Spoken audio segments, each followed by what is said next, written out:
I have to admit, when it comes to NASCAR, I'm guilty. I used to think that drivers weren't athletes, just turning left.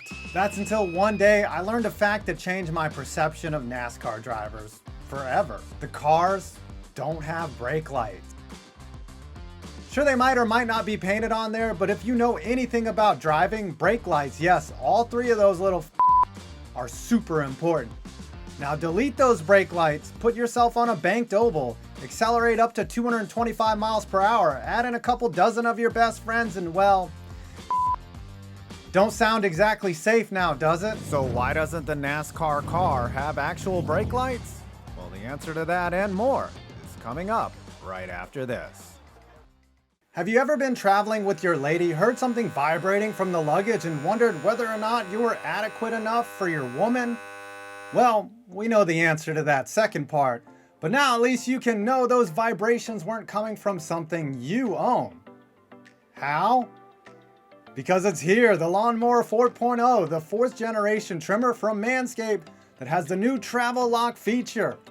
When the trimmer is off, click the button 3 times and the light will tell you it's locked and safe for travel. No more arriving at your destination with your lady and only one dead battery.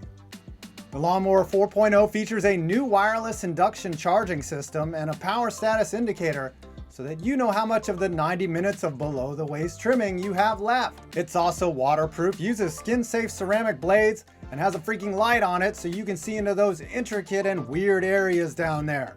And it has 4 trimmer length options, which is helpful under the arms, an area more neglected than your girlfriend. So after this video, head on over to manscaped.com/5-points and get 20% off and free shipping. Again, that's manscaped.com/5-points from the link below and get 20% off your order. Your balls will thank you. Before we get to the rear end, we have to go back to the beginning. In the post-war boom, NASCAR officially came to be on February 21st, 1948.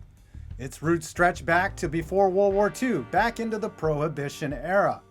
You know, the days of Bonnie and Clyde and Boardwalk Empire, when the US government thought it would be a good idea to make alcohol the thing that everyone does, illegal. If it hadn't been for whiskey, NASCAR wouldn't have been formed. That's a fact, the late Hall of Fame driver and former bootlegger Junior Johnson said. To haul whiskey from point A to point B, cars had to be fast enough to stave off highway patrol. So bootleggers would mod their cars to hit speeds that matched their fast-living, hard-drinking ways. Those cocky bootleggers, now addicted to speed, not the drug, began racing their modded cars at racetracks and fairgrounds, letting crowds watch for a small fee. And those fans paid to see drivers hit the gas, not the brakes. Bootlegger races evolved into stock car racing and eventually solidified after the war, becoming the National Association for Stock Car Auto Racing in 1948. The first brake lights showed up on normal cars back in 1905, and by the 20s, states began to mandate them. Back then, they didn't turn on via the actual brake pedal. They were manually illuminated by the driver themselves. Efficient? No, but back in the day, few things were when it came to driving or safety. They sold radium in stores, for crying out loud. Fast forward to today, where drivers compete in cars designed by NASA-level engineers, going death-defying speeds, all while racing against a boatload of other drivers wanting to go just as fast. You can see why lightning-quick reactions and ice-cold veins make a NASCAR driver unique and the sport inherently dangerous. So time to answer the original question. Why no brake lights? It's a more straightforward answer than you might think. To put it simply, brake lights would cause too much of a distraction among the other drivers and would be abused. Drivers aren't headed to the grocery store to get ice cream for their pregnant fiance. They're going the distance, and they don't give a about anything. It's also a matter of tipping one's hand. A brake light would give away exactly how a driver makes their turns, and the driver behind them could easily track their moves and use that info to their advantage. Tapping on the brakes to send the cars behind them into a tailspin, which in turn could cause not only some competitive meddling, but a serious safety hazard. Professional drivers would see every bit of deception at their fingertips, and it would create a level of mind games that would make Bill Belichick blush. The 4D chess of brake light manipulation might make for some interesting races, but But the age-old challenge in NASCAR is not who can use their lights best to trip up their fellow drivers. It's who can react quickly enough to sudden movements and accurately gauge the tactics of the drivers around them. Hold on, let me turn this over to fellow YouTuber The Iceberg, who actually knows a thing or two about racing, to round out this section.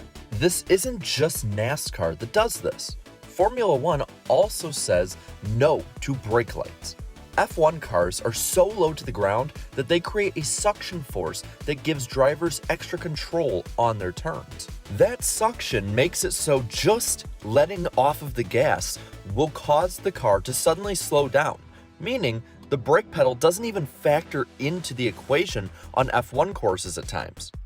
That, and like NASCAR, it would create a serious distraction that could end up in disaster. Instead, drivers for both Formula One and NASCAR have to rely on something else to judge whether a car in front of them may be braking: depth perception and relative motion. It sounds like an insane thing to judge at 200 miles per hour plus, but it's something that's innate to human spatial reasoning, not a learned behavior like associating a red LED light with slowing down. When Jimmy Johnson collided with Paul Menard on the last lap at Daytona, Johnson blamed it on his lack of depth perception. "I didn't have a good sense of perception of where I was, trying to manage my mirrors, and I just got it wrong," Johnson said. "I thought I knew where I was with the right front, and I just had it wrong." Depth perception is just one of the few visual skills that set elite drivers apart from those of us who took 2 tries to get our license. There's focus flexibility, the ability to shift one's focus quickly between multiple distances. There's dynamic visual acuity, the ability to react to objects and motions while you yourself are also in motion. Hand-eye coordination, the reason you struck out so much in Little League. Fist bump. And finally, peripheral vision, being able to see things out of the side of your eye. Brake lights would just mess all of that up, so we don't use them for racing. But there are circumstances where brake lights might actually be useful, but not on the track, on pit road. When a driver begins slowing down, a blinking light could flash on the back of the car to indicate the car is about to enter pit road and make a stop. This might not only be convenient, but it could save a lot of unnecessary accidents. Pit road safety has been a priority for NASCAR since 1990, when Mike Rich, the rear tire changer for Melling Racing, was killed at the Atlanta Journal 500. Since that tragedy, NASCAR has instituted pit road speed limits based on the size of the pit road and required pit crew members to wear helmets, full fire suits, and gloves. It stands to reason that the next step in pit road safety would be the transition from the track to the pit when a car has to decelerate from triple-digit speeds to the pit road speed limit, which averages between 35 and 55 miles an hour. If NASCAR is serious about protecting their pit crews and officials, they should be willing to take any measure necessary. And of course, that would include using lights to signal when a driver is slowing down to exit the track. There is one situation where NASCAR and F1 cars do use lights, however. In rainy, wet, or damp conditions, cars must activate rear flashing lights so they can be seen by fellow drivers in the downpour. That's a situation where safety outweighs any need for competitive metal. But don't expect the lights to come on in good weather. It wouldn't make the sport any safer, and it would change racing too significantly to ever happen. They did it at the All-Star race one time. So what have we learned? Ironically, there are no brake lights for driver safety, just like there is no speedometer or fuel gauge in the car. Wait, what? Oh, that's a whole different video. Until next time.